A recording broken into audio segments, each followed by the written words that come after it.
Deputy Prime Minister Gan Yong says the government is studying the need for broader system-level support to help workers who risk getting replaced by AI, as well as those in sectors undergoing restructuring. He says this is as the economic landscape ahead grows even more volatile. We must proactively identify job roles that will be affected by AI so that we can target our upskilling and reskilling interventions to help our workers move into high-value jobs enabled by AI. And most importantly, we want to transform both enterprises and workforce in a complementary way so that AI becomes a tool for enhancement and not displacement of labor. Mr. Gan was speaking at an economic dialogue session with students today. He presented scholarships and awards to budding public sector economists. At a later dialogue session, he said Singapore is in a strong position to be able to find opportunities despite economic challenges. For instance, deeper integration with ASEAN, collaborating in fields like the digital economy, and training workers to ensure that everyone benefits.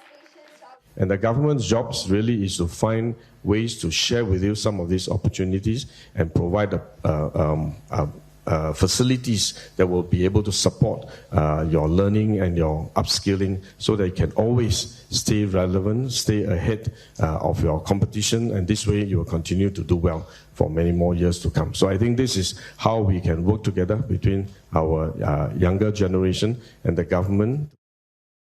And for a deeper analysis, I'm now joined by Associate Professor Walter Teixeira from the Singapore University of Social Sciences School of Business. Professor Teixeira, welcome to Singapore tonight. So DPM Gan speaking there about the need for broader system-level support for workers. From a policy perspective, what does that actually entail?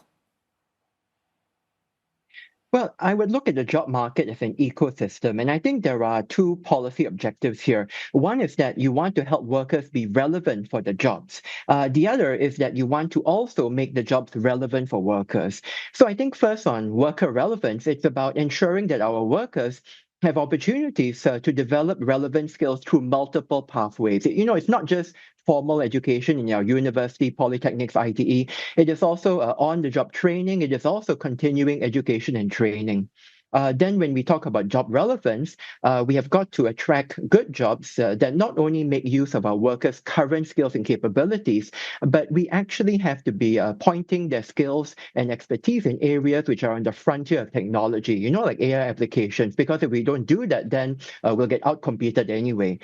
So the issue is not that we are not doing anything about this. We've already got policies on it. We've got things like Skills Future, been around for a decade, trying to support skills development. It is, I think, about looking to see what the gaps are and what has been successful, what has not been so good, and trying to, you know, improve on it. So we are essentially looking at workers who are in a state of transition, as you mentioned, those at risk of getting replaced by AI or in sectoral shifts. How will this support need to be differentiated for workers across the different stages? Well, let's look at what has been in the news recently. There's been a lot of talk about challenges that fresh graduates are facing with employment. So it's necessary to take a look at what's real and what's not, right?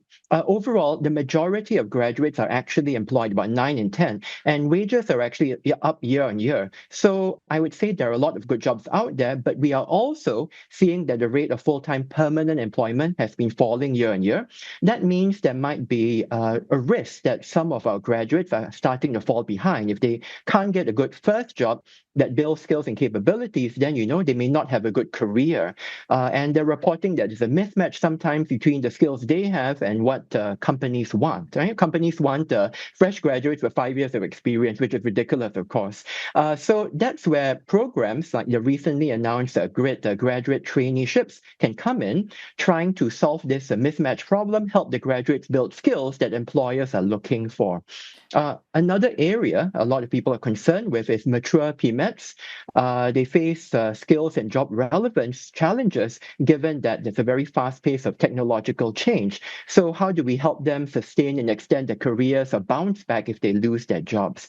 It's a big problem because they're paying for their families, upkeep livelihoods. New jobs available may not pay as much as old jobs or require very different skills.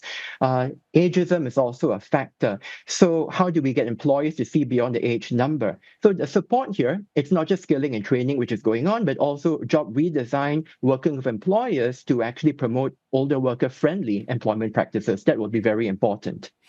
So the government is essentially preparing us for a very volatile economic landscape. But from your perspective, what is currently missing from Singapore's existing approach to unemployment support, especially for the roles that would be threatened by AI?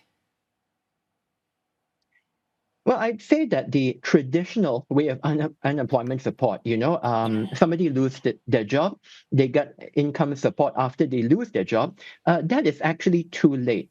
It's too late because although it helps you with your day-to-day needs, just giving you an income support may not actually help you bounce back. So when you look at what we are doing now, which is job seeker support scheme, it's a structure for job search support and not just income support. There's career coaching, networking, also skills future support for training and skilling if you don't qualify for job seeker support. But going back to, I think, what the government is trying to do going forward, it's better if we can support the workers before they lose their job, because keeping them in the job, helping companies and workers reskill in place, that is always going to be better than having workers become retrenched and then getting income support. So I think the key is we have to probably do more to support the companies and workers to identify those job roles which are at risk for technological disruption, AI disruption, adapt the jobs and skills. And I think the win-win really, right, is that the companies are better equipped to take advantage of new technology. The workers are also better equipped. And then people hopefully don't have to lose their jobs in the first place. But I got to ask very quickly, Professor Tissera, are there specific sectors that you believe are especially vulnerable that you think the government should be prioritizing or putting their attention to? Oh, well, I think the interesting thing about the current pace of AI development and change is that it's actually hard to think of sectors which are not so impacted, because the thing about generalized AI applications, right, is that pretty much all traditionally white-collar jobs, which in the past were more resistant to automation, actually have got some of their tasks automated now. So it's more about learning how to use actually AI and applications more generally, I think, rather than targeting specific sectors. That being said, right, I think there will still be a premium, generally speaking, on skills and capabilities which involve more human and personal interaction. It's going to be those jobs which actually have less of that personal interaction and human touch aspect, which are perhaps a bit of a greater risk of being altered by AI. But, generally, I would say that all bets are off in terms of what is and isn't going to be affected. All right, Professor Tissera, thank you so much for sharing your perspectives with us. Associate Professor Walter Tissera there from SUSS.